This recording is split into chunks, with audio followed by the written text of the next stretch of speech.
What's going on, y'all? I'm Brady, and welcome to my Book Nook. If you're new to the channel, thank you for checking it out. If you're a returning viewer, thank you for continuing to watch these videos. Love you, and you are appreciated. So, another month has come and gone, and we are now in the swing of summer.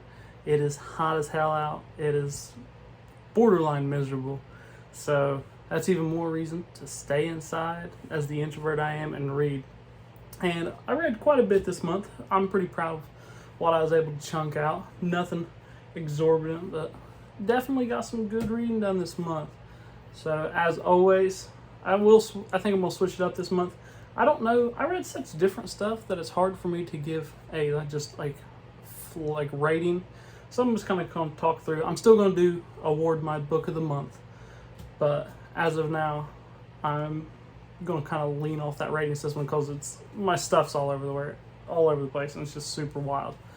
So first, I'm going to get into some of the things I've dived in and out of, kind of back and forth. I read here and there, and just kind of give you a taste of where I'm at in that regard. So I continue to read Shakespeare sonnets, not Sonic. Yeah, I love these things. They're so much fun to read. They're beautiful. And like I said, this is one of the Sing It classics. It's super affordable, super price efficient.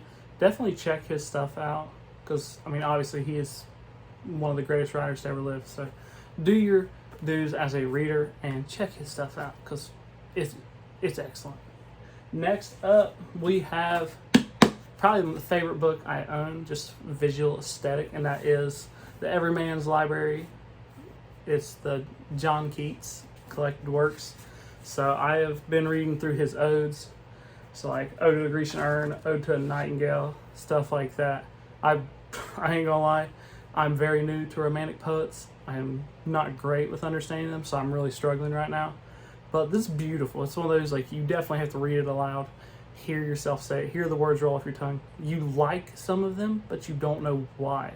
Because like I said, right now I'm having a hard time deciphering it. But I know I like the way it feels when I say it. So I'm continuing to read his stuff. Keats is a fascinating individual, kind of a tragic story. Life was cut short pretty early, so it's definitely remarkable that we were able to see as much of his works as we were in the short time he lived. I believe he died at 26. Next up, we got one of the great American poets, Walt Whitman. So, like I said, I've been trying to get more into as an American, I've been trying to get more into the American tradition of literature and American poetry.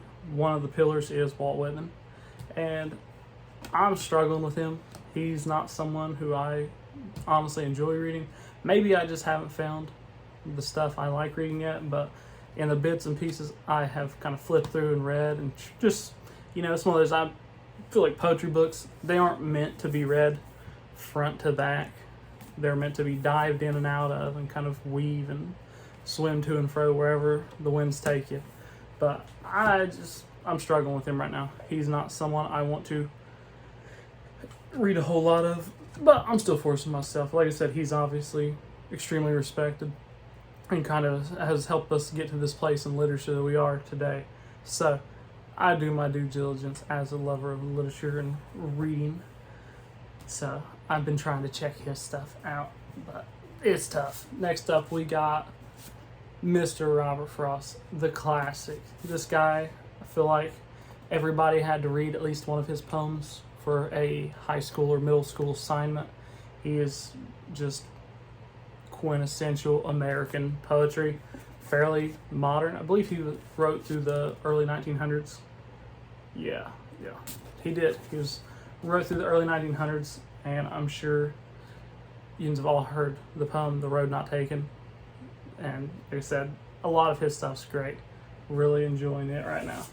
And checking out Papa Hemingway. I've been reading this thing like it's a Bible. Like, I've been flipping through. I've read some stories 10 times this month. I just love it. It's something great to just lay in bed for sleep and flip through, find something that's 4 or 5 pages, churn through it, and just really keep working on it. I'm looking forward. I think in June I'm going to treat myself to his complete short story works, where this is just the like selected ones from the PBS documentary they put out on it. But man, that's just an author, like I said, in simpatico with, love it. And then been reading through this behemoth. Gosh, it's the complete works of Emily Dickinson. This has, I believe, 1,700 poems in it. So all of her works. Emily Dickinson, I did not realize, because she's just such a common household name anymore. I did not realize that she was not respected and like was seldom published in her time alive. So it's tragic to read her stuff. She's very difficult. I struggle to understand her most of the time.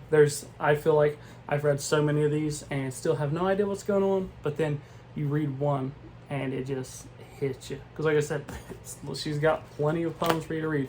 And most of them are fairly short. Like I said, you can see there's 3 or 4 poems just on this page alone, and the next page continues that theme. So like it's not like they're this big long commitment like some poems are, multiple pages, but it's brief stuff, but it's just packed, and there's a lot to unpack there. So those are some of the works I was diving in and out of, bouncing back and forth, checking out here and there. And then so this month I read 1, 2, 3, 4, 5, 6, 7, 8, 9, 10. So which solid number, got my 10 in, which I think I hit. I missed the mark a little bit on what I hoped to do, but this is right about where I wanted to be.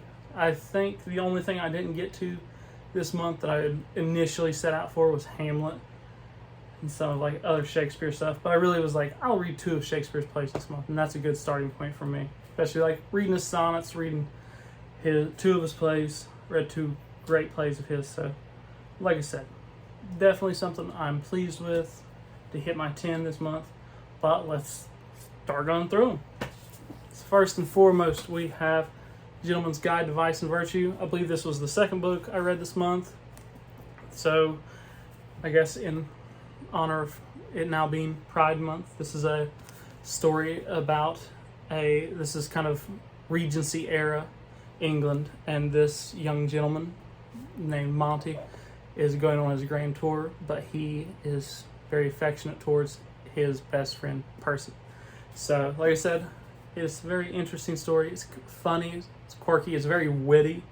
I mean, it's a little long for my liking. I feel like this book probably could have been trimmed down and would have been a lot better, a lot more potent, kind of drug on, in my opinion. But very funny, very kitschy. Like, I think a lot of people would enjoy this. It's very classic romance stuff.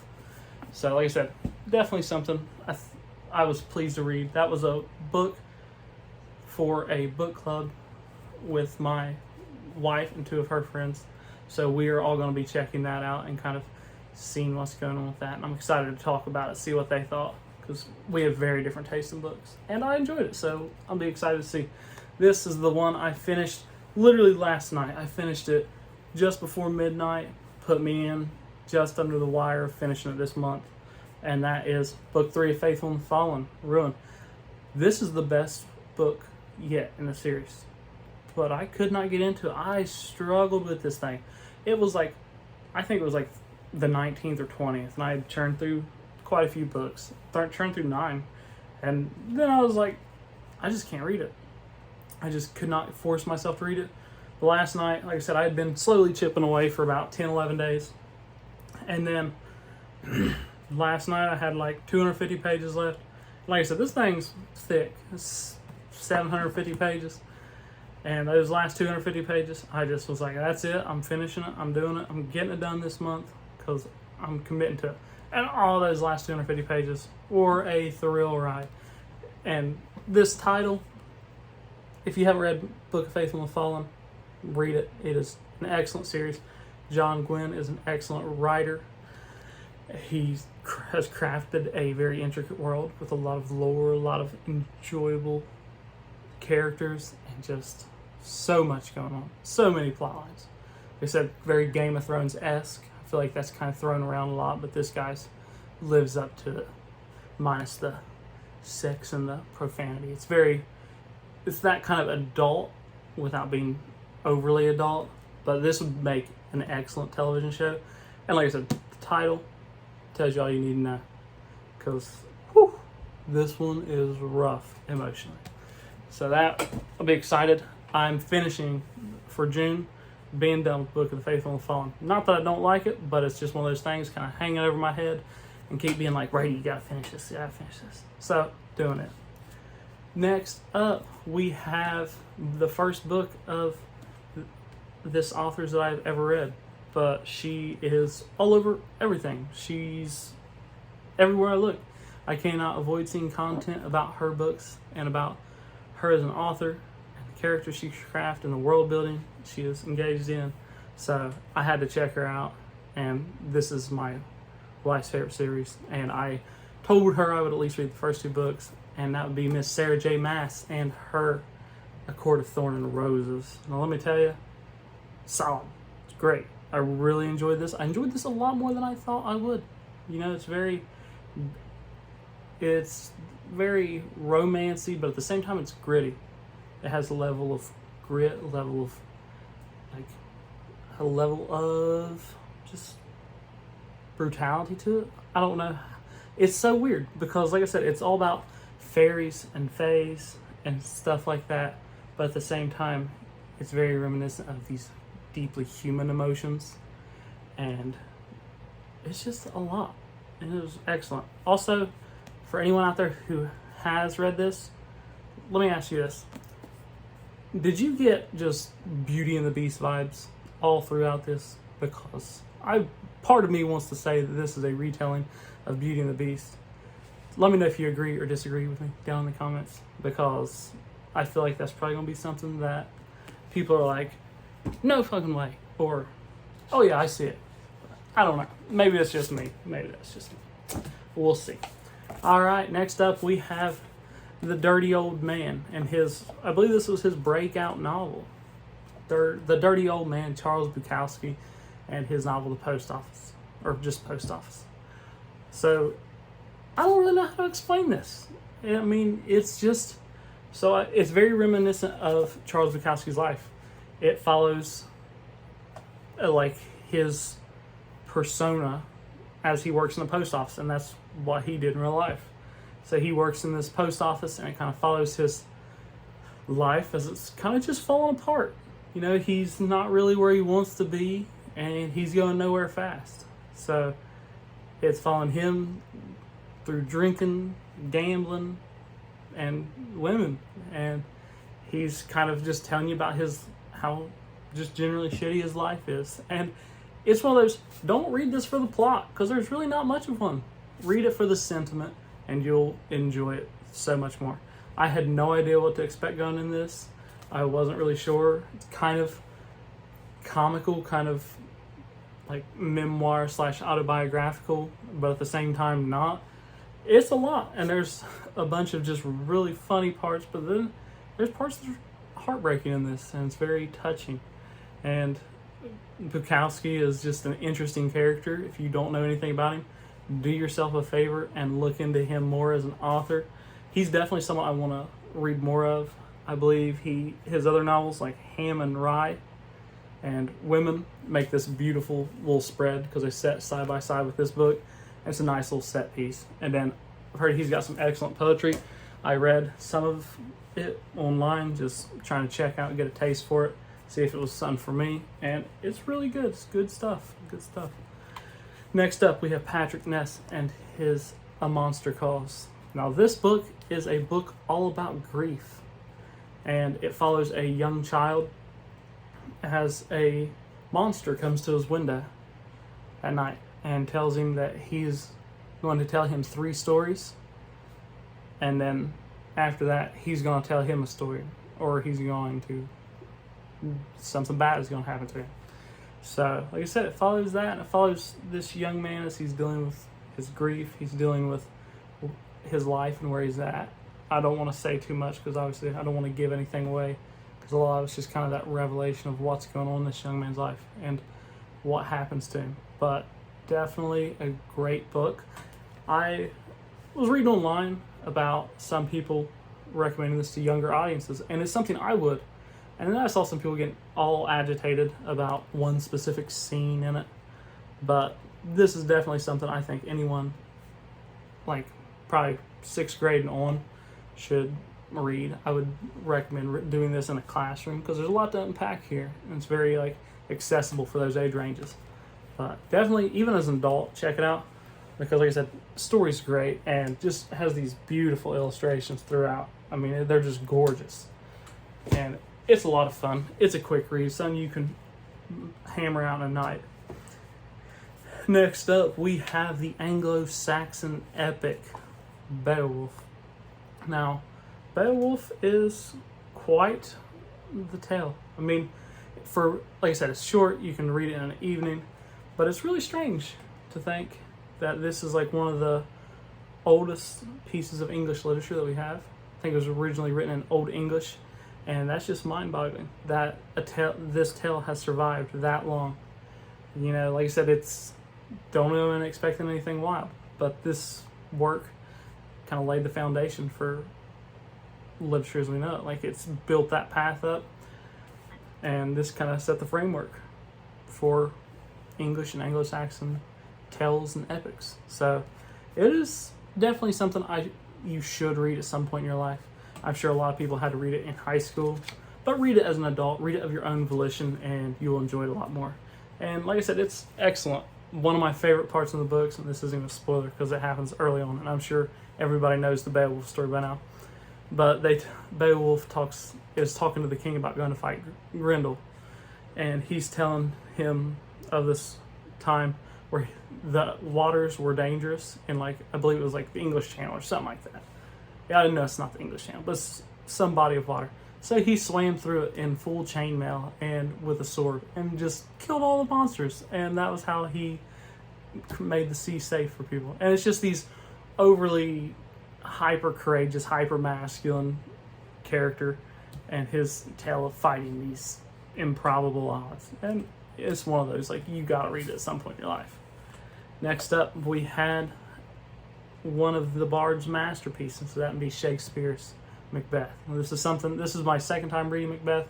I read it back in high school as well, but like I said, that level, at that age, your brain's not even fully developed, so it's definitely nice reading it now. I have a much greater appreciation for Shakespeare's work and for really how just incredible some of the characters he crafted was and how psychologically deep they were.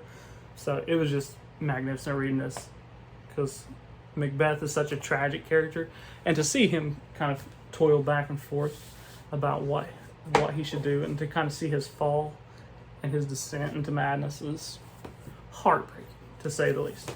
And then Shakespeare's other work that I read this month, much more juvenile, much more immature, but still a classic tale no less, and a lot of romances are based around this. The star-crossed lovers themselves, Romeo and Juliet.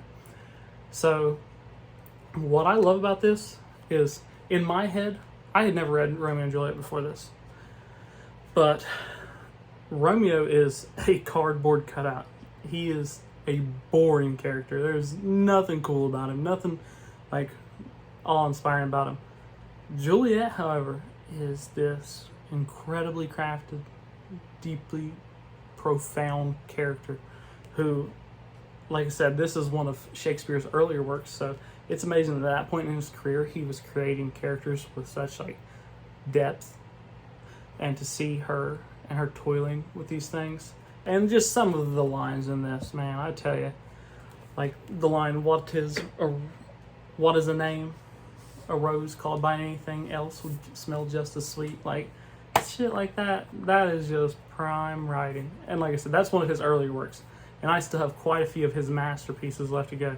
So I'm excited to see what else Shakespeare's got to offer, because I know it's going to be more than I could ever ask for. Next up, we have Khalil Gibran and their book, The Prophet. So Khalil Gibran's Prophet is a tiny little piece, and basically the premise is, it's kind of like a meditations, like Marcus Aurelius Meditations, that type thing, where it's more just these explanations of things. So, but it's set up like a narrative. So how it works is, this prophet is leaving his homeland, and everybody's trying to like stop him from leaving. And they say, before you go, prophet, will you speak on love and like on marriage, on children, on clothes, on home, and on food, like anything and everything you could think of. And then the prophet will speak, and it's just these beautiful lines of a couple pages on each thing. This would be something great to read just before bed, or get up in the morning and read before work. And it's very, like I said, it's very meditation based, very mindfulness based. And like I said, the sections are super short. So this is on crime and punishment, and that's it. And then it's on to the next one, on laws, and it's only that much. So most year we're going to read on sections 5 pages or so. And like I said, this was something I should have took more time with. I read it in a single evening, and that is not the way to read this book. But still, some of these lines, especially on things like love specifically, that's the one that stuck out in my mind. And on work, I think this is the one where Khalil Gibran says that the love is work made visible, and just things like that. And I believe Khalil Gibran was a Lebanese author, and Arabic prose is just gorgeous. It really is, even in translation. And you just really get an appreciation for that from a book like The Prophet. Next up, we got this was a book that everybody was talking about back in March, because it came out then and everybody was eating it up, and I didn't understand the hype. I had never read any of this author's work, but I was like, fine, I'll check it out. And that was Lucy Foley's The Paris Apartment. It is a thriller, and it is a kick-ass thriller at that. This, just wow. It was very well done. Me personally, I can't read thrillers all that often, because I feel like they kind of just blend together after a while. But this one stuck out. So the premise is that our main character is going to her brother's apartment because she's gotten into some trouble. So she's going to Paris to stay in his apartment. When she gets there, her brother's nowhere to be found. And everybody in the apartment seems like they have some kind of secret, seems like they have some kind of knowledge that they're not letting on, and it goes from there. So it's kind of like the search for the brother, kind of figuring out what's going on there, a whodunit type deal. But wow, the twists and turns. I had my gripes, I had my complaints. There's a few things in here that I just wasn't a fan of, narratively wise. There was a few like stylistic choices that I just was not crazy about, but it's excellent. It was very well done, and I highly recommend it. I mean, obviously everybody else and their mother has recommended this book, but I'm going to recommend it as well, if that means anything. So definitely check that out. I think I'm going to have to check Lucy Foley's guest list out next. And then she has another one. I can't remember what the name of it is. It's like The Hunting Party, maybe. Maybe that's entirely wrong. I don't know. And last up, my personal book of the month. I adored this book. A few years ago, this book was all over the place, and I remember everyone talking about it. And at that point in my life, I was very much like nonfiction. That was all I was reading. And I was like, why would I read contemporary fiction or romance? That doesn't seem interesting to me. But I've grown, and I've developed a lot. So I finally got around to checking out Normal People by Sally Rooney. And this is a beautiful, heartbreaking tale about two people who just can't get away from each other, but can never seem to get on the same page. And just, wow. I know I always laugh when I talk about books that I love. It seems like I don't love them because there's not a lot because I can't say much. But it's just so, like, there's so much to say, I don't even know where to start. So, like I said, one of my favorite things is the focus on the class differences, because Marianne is from a very wealthy family and Connell is from a not so well family, and these are just class disparities that Rooney writes about, and how their upbringing and just their lifestyle is so vastly different that it's very hard to communicate between that socioeconomic boundary. It's gorgeous, and to see and reading about Mary and Connell, they're very fleshed out characters. It's hard when you read this because You can get emotional because you see so much of yourself in them, like I said, in both characters. And I've heard some people say that they're not fleshed out characters, but I think that's just because they don't connect with them. Because they have their own insecurities, they both have their own issues, and it is a book about communication. It's a book about class disparities. It's a class about people who love each other, who don't know how to show they love each other. And it's wonderful. It really is. If you haven't checked it out by now, check it out. There's a Netflix show on it. Also, if you're a lover of literature, there's quite a few literature references in this. Obviously, Sally Rooney loves reading, and she loves the classics because she brings up several different books, like Marcel Proust's In Search of Lost Time, or Le Morte d'Arthur in it by Sir Thomas Malory, just stuff like that, and bringing up the Communist Manifesto and like the Golden Notebook, just all kinds of these classic pieces of literature, man. I tell you, they're great. A lot of fun. Highly recommend checking it out. So that was my month in reading. What did you all read this month? What are you all going to read next month? Let me know down below. And as always, thank you guys for watching. Until next time, stay reading, y'all.